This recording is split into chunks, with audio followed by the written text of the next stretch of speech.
The following program was provided by an independent producer solely responsible for its content.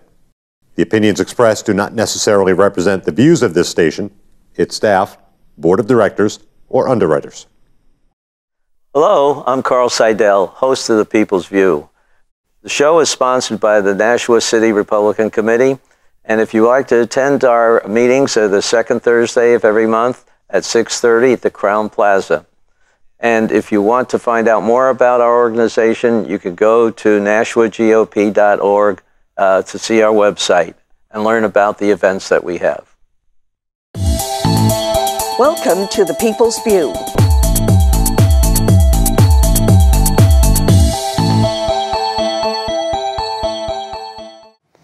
Hello, and help me welcome the Commissioner of Agriculture, Shawn Jasper, past Speaker of the House. And now you got a job that pays you a little bit more. Just a little bit.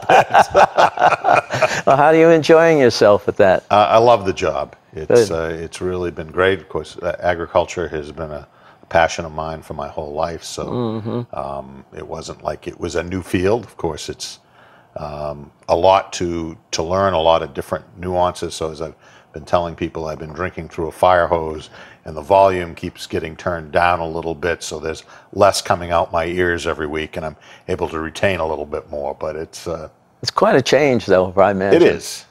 There's a lot different ways of operating and what you can do and can't do.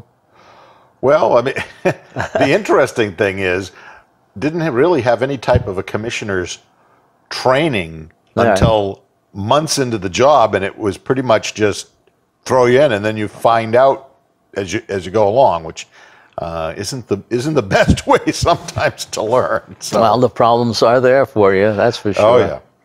Oh yeah, and you know, it's a small department. There's only about 36 people in the positions in the department, and we've got some vacancies, and so it's everybody is running around, and we can never quite get everything done that we'd like to. I see. Is it like herding cats the way you had before? Well, no. No, it's just more of, you know, what do I get done today? What really has to get done today? What can wait till tomorrow? And unlike in the legislature where you have a schedule and you have bills and you have to line things up, that's right. You know, everything has to happen. Things can get pushed off. A little bit more time constraint on it? A little bit... I mean, less time. Yeah, a little bit less of a, you know, crisis mode. Obviously, there are things that come up that have to be dealt with. And well, tell us a little bit about the scope of what you're doing. Well, it's a very diverse department, but very small. Of course, we've got animal industry, which really, and let me back up a minute. Primarily, what the Department of Agriculture is about is consumer protection. Most of what we do is about making sure that the food chain in New Hampshire is safe, that you're getting good quality, safe food, and that you're getting what you pay for in terms of weights and measures, and that if somebody's coming to put pesticides on your lawn, that those people are licensed, that they know what they're doing. Yeah. So the animal industry does a lot of animal health, obviously, dealing with blood testing to make sure that the animals on the farm don't have disease, particularly in the area of cattle, but other animals, poultry as well. Yeah. A lot of blood testing that is done to make sure that we don't have those diseases. Within that division, we also have the spay and neuter program. There's money that goes from dog licensure into that program. So people that don't have a lot of money and can't afford to have the operation, we have funds available to help them based on income. Oh, really? And so that we don't have a lot more unnecessary cats and dogs running around out there. Okay. And animal welfare, of course, we get a lot of concerns from people driving by and seeing animals that they believe may not be taken care of properly, and we work with the police on that. We don't have any authority to go onto people's property, Yeah. we'll work. But you did get involved with these dog issues that came up We do, recently, but it's at the police requesting us, because the police I aren't see. experts, but they can look and see if an animal looks healthy or not, and then they'll call us. We'll obviously try to go in and make an evaluation of the animals if people will let us. Often they will, and other times they say no. And if our people see something, we'll go with the police and try to get a warrant to go in and make sure that the animals are being well cared for. Thankfully, that doesn't happen very often. But we do get a lot. There are a lot of complaints, people feeling that animals aren't being taken care of, and it's back and forth, because well, you really have to get your local police involved. We don't really have the ability just to go in and do these evaluations. We're more or less invited into the communities to assist the police. Do you have veterinarians, or you have? We have a veterinarian, and this has been a long process. 2 budgets ago, an assistant state veterinarian was approved, and for whatever reasons, They didn't approve the money. it didn't get. We didn't hire. We have a new assistant state vet coming on the 7th of July, so we will have those 2 positions, so that'll be very good. So there's that department. We have the pesticides, and the number of people being licensed to apply pesticides has gone up remarkably. It used to be like maybe 50 people in the state, and I think this year we're over 300 people licensed to apply pesticides in the state. So that's kept that division extremely busy. We work in cooperation with the Cooperative Extension. They actually do the classroom training part of it, and we do the testing. And so all the pesticides have to be licensed through the division, and a lot of work going on there. We very busy. Then we've got regulatory services, where all of the pet foods have to be registered with the state. All of the seeds, all of the fertilizers, everything has to be registered, and we have to make sure that those are things that by law are able to be sold within the state. Do you have a testing facility for this stuff? No, we can send things out. But we primarily look at the analysis. And I think they're supposed to. I'm, as I said, still drinking by the fire hose through the fire hose. But there are testing facilities, so they can be sent out for analysis if we think something's wrong. But most of the time, what we're finding is these companies just simply have not registered the product with us. And so, without registering, we don't know if the ingredients are things that are legal for sale in New Hampshire or not. Is there a penalty for not registering? Well, we could put a stop sale on. Okay.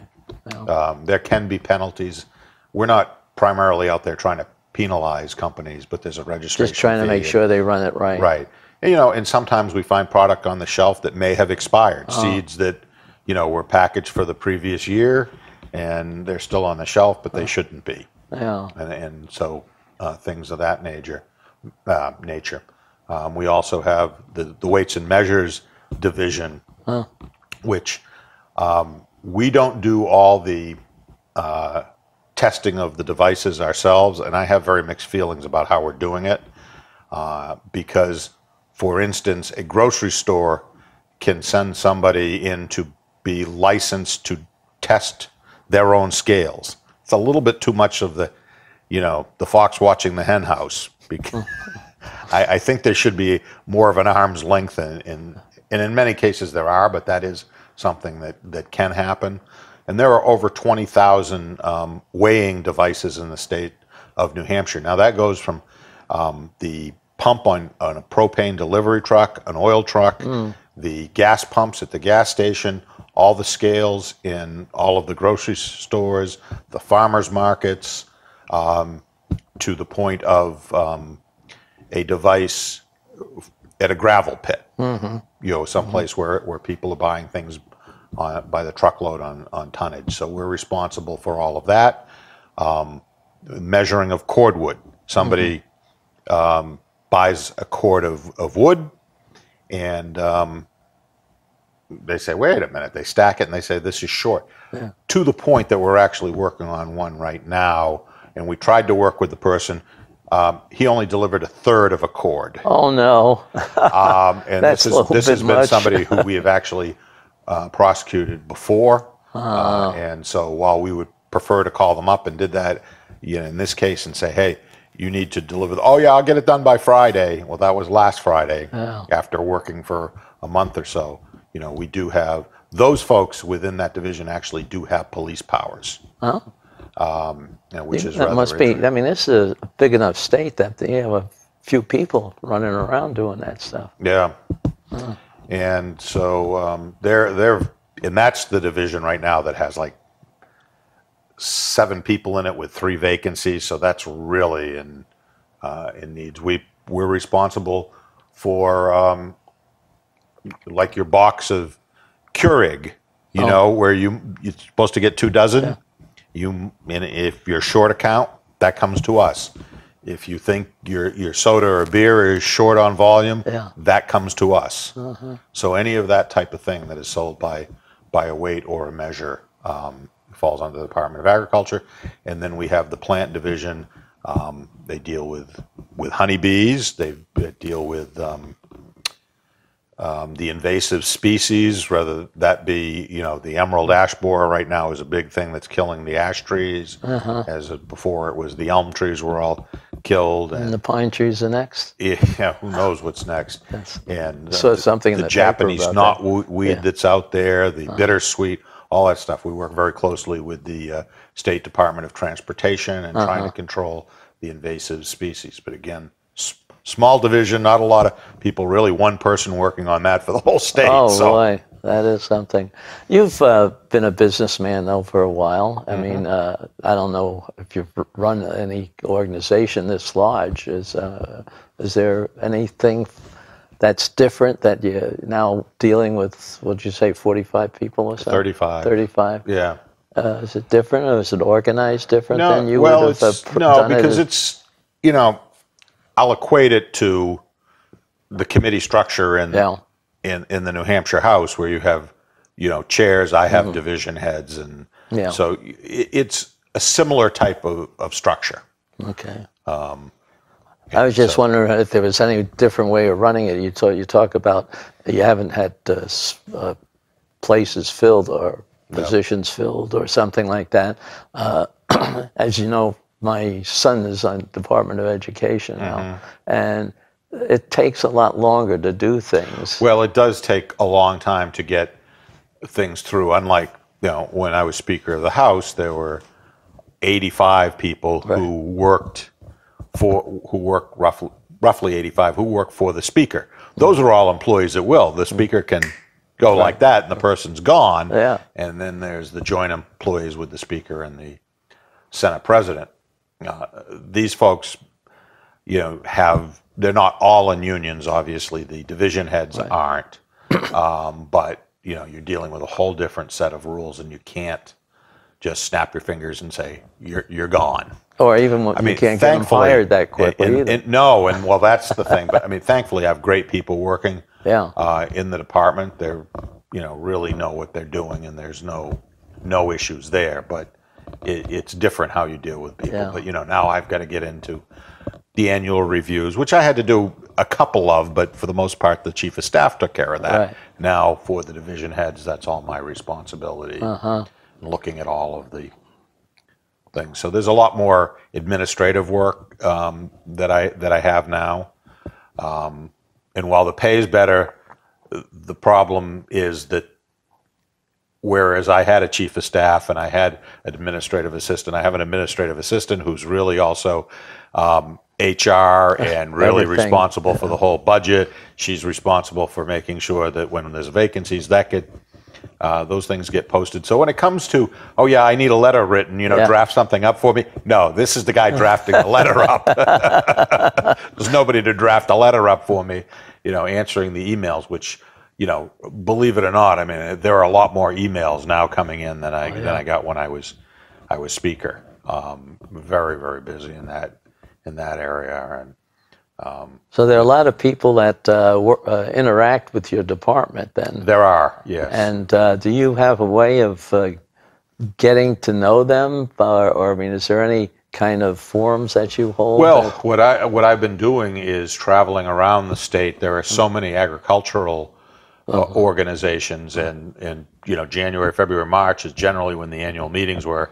So I was out a lot of nights, a lot of weekends, going and meeting with and speaking to the beekeepers, the the honey, the maple sugar producers, the small and beginning farmers, you name it. And in a couple of weeks, I'm going out and doing an ag tour with Farm Bureau, spending 2 days doing that. Last night I was over at Keene with an ag organization that had about 65 people showing up. I've been to Keene 3 times now. They've got a very active agricultural community in that area.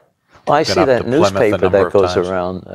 That is kind of a large number of things happening. Oh, you're referring to the Farm Bureau's communicator, which the legislators get? Yeah, that's the newspaper. Yes. There are a lot of things. 20-some pages. There's about 4,700 people who consider themselves to be active farmers in the state. Yeah.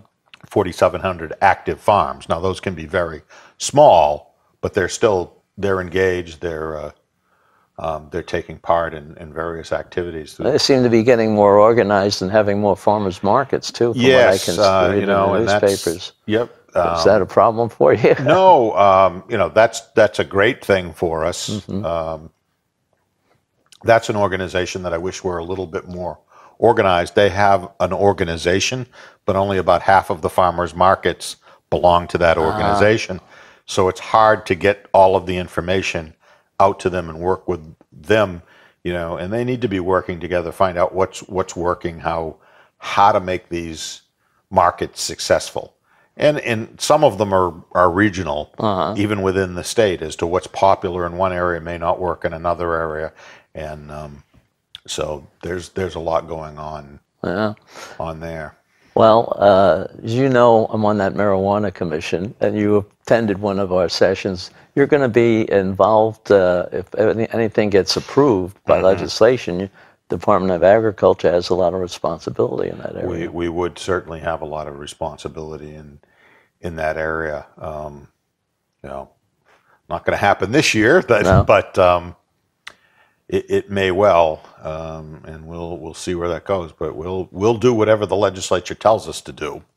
Well, yeah, and we'll do it as well as we can based on the funding they give us. That's true. That's true. There's a lot of things. It is complicated, much more complicated than I thought it would be. Yeah. I mean, right now we're looking at 14 different groups that have to be addressed to see that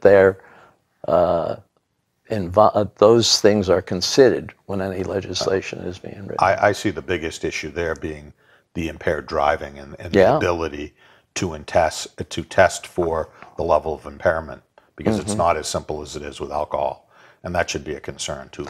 Well, I think the demand apparently in the states that already have this is causing things to be invented anyway. We'll see how that works out. I mean, everything has to be tested, and some of the states are doing a good job at it. Some are not so good.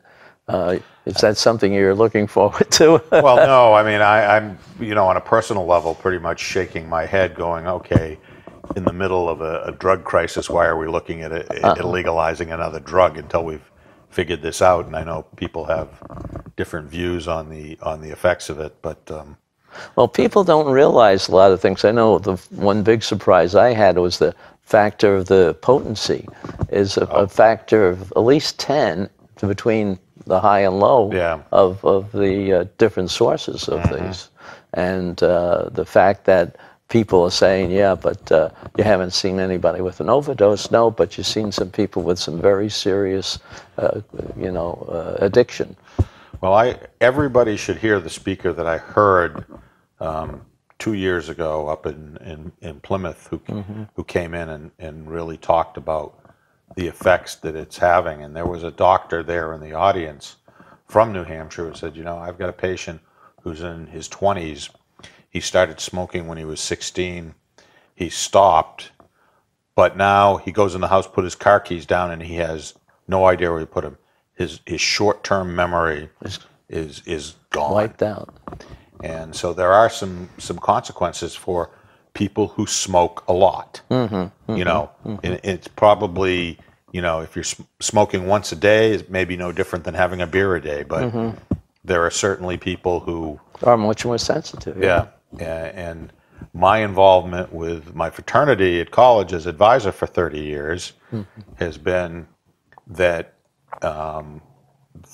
once they get heavily involved in it, it becomes the most important thing in their life, and they'll give up the membership in the fraternity before they'll Stop.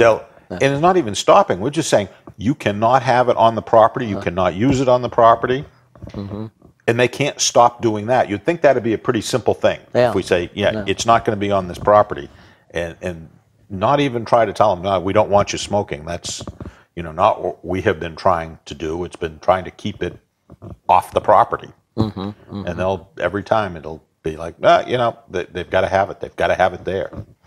So, you know, one of the things that I found too, it's like just any other drug that you can get addiction to, whether it's anywhere from alcohol to the potent stuff. And it may not be a physical addiction, but it's certainly, in my mind, a mental addiction. And that's what I've been hearing. Mentally, they can't, they stop. They have to have it because they have become so dependent on it as to how they get through the day. Yeah. Well, what surprised me, too, is that the federal government isn't supporting any research in that addiction. They've just said you can't use this stuff. And so how can you test it? I was involved with a medical study from some customers of the company I work for, and they found that you could tell the brain blood flow to different parts of the brain, but you could tell what ones are affected by certain drugs. And we had a film that we distributed to like 1,200 junior high schools called The Brain on Cocaine. And you could see that the real serious users had people like the worst Alzheimer's person. The blood flow wasn't going, your brain wasn't working for you anymore. No, and you know, thing like marijuana, what I've seen, again, through the college students, is it saps ambition. That, you know, some of the best students have become some of the worst because they just lay around. They don't, they're not motivated to get their work done. And so I think we really have to think about this, and not too many people, oh, well, you know, when I was in college or whatever, you know, and it didn't hurt me. Well, if you were an occasional user, probably not. But before we jump into this, shouldn't we be looking at what is the worst case ramification, and how does it affect the driving, and what can we do to make sure that we don't make the situation on the streets that much worse? My personal doctor has experience. He does pro bono work in the pain clinic, where he has seen people come in with very serious addiction to the marijuana.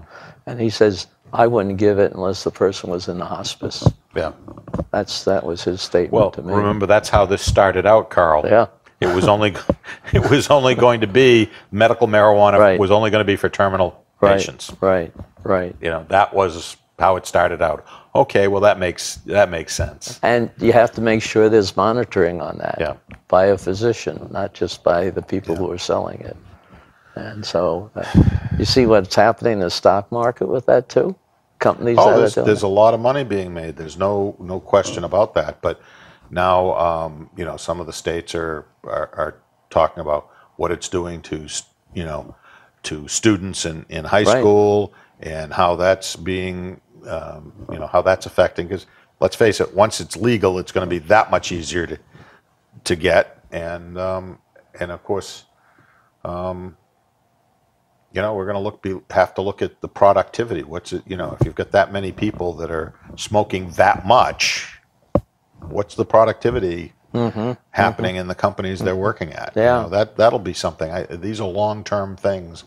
We shouldn't be jumping on a I agree bandwagon with you. here and Yeah. saying, "Oh, this is the greatest thing since sliced bread." It's still really in its infancy in Yeah, terms of legalization. yeah, and the people are just finding out how easy it is to grow. They have all sorts of And of course, the acres of edibles it. are a whole nother yeah. problem. The young children getting into the edibles, and yeah. Sure. Well, you see that in the paper right now. Some of the people. But I just getting- saw a statistic on how many more crashes there were on the roads. Getting back to that issue, that there are a lot more crashes with percentage of people who have it in their system. You know, and that's a pretty serious thing, because they may not be dying from an overdose, but they may be killing somebody on the street. That's true. But you have any other serious problems that you're anticipating in the Department of Agriculture? No, not really. I mean, of course, would have liked to have seen some more rain today. That becomes, something I get more concerned about. We certainly don't want to see another drought like we had a couple of years ago. Right. Things are going well right now, but we're getting to that point where we could really use a couple days of rain to get the crops going. For those who are irrigating, I guess it's okay, but there's a lot of farms that don't have irrigation. Don't have that, yeah. Are you getting involved with quality of water too? Is there anything? Not directly. I'm on an awful lot of committees and commissions and that deal with some of those things, but I haven't been involved in that directly. But obviously, it's an issue with the new food safety regulations. Water that is going to be used to be irrigating plants is going to be an important part of that, to make sure that we're using good, clean water to irrigate. Right, like some of the stories that we hear from the far west or something like that, where they have contamination in the water. So, well, I hope you're enjoying everything. Sounds like you're having a busy it but very good much. time. Yes, yeah, it's very, very busy, but I'm loving it. And you still keep in touch with the political part by coming over for lunch. That's right. Thankfully, the office is in the State House Annex, so I can just pop over to the State House good. all the time. Well, and people don't know whether to call me Mr. Speaker or Mr. Commissioner, so some call me Mr. Commissioner, Mr. Speaker. as long as that's all I call, yeah, I guess it's all right. Well, thank you very much for the time, but the time has gone very quickly. Okay. All right. Thank you very Carl. much, Shawn.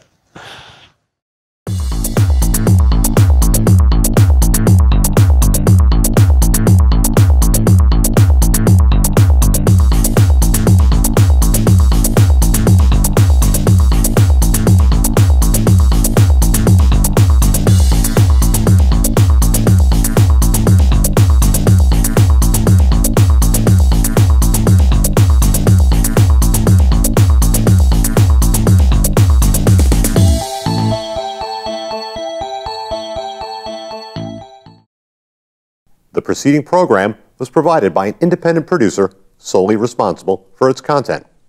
The opinions expressed do not necessarily represent the views of this station, its staff, board of directors, or underwriters.